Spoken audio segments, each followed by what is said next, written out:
Realidade está que até recentemente existia silêncio total de parte de sua persona.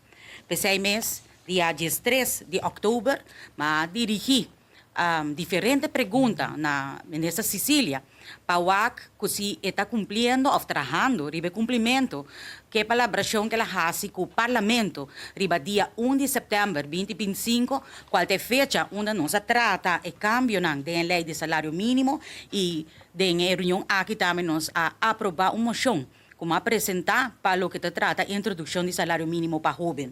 Me tenho visa, desde dia 13 de outubro, até o dia 4 de dezembro, eu não recebi nenhum contesta. Dia 4 de dezembro, me me manda uma carta que me pergunta para receber contestação a respeito. Me tenho visa, aí chega na minha persona, dia 12 de dezembro, é contestação de parte ministra Cecília.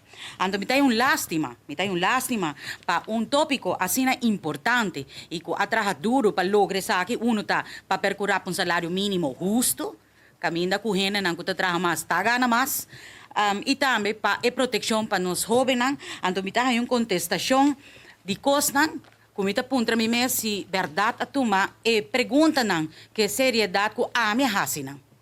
A contestar não. Por exemplo, me apunta para o plano.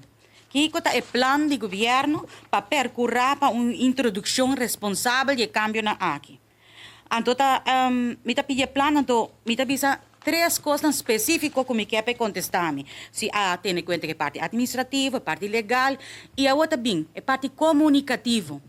Na que maneira também percorrer para a informação chega no dono de trabalho corretamente e na classe trabalhador.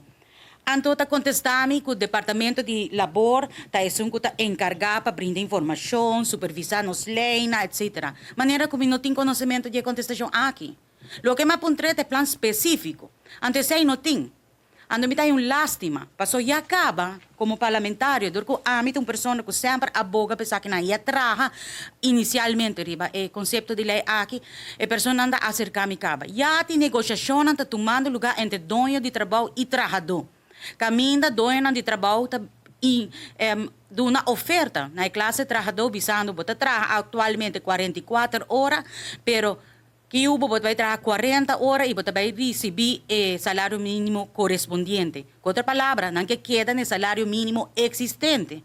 Ou não está visando, bota queda trabalhar 44 horas, que bota trabalhando mantendo o salário.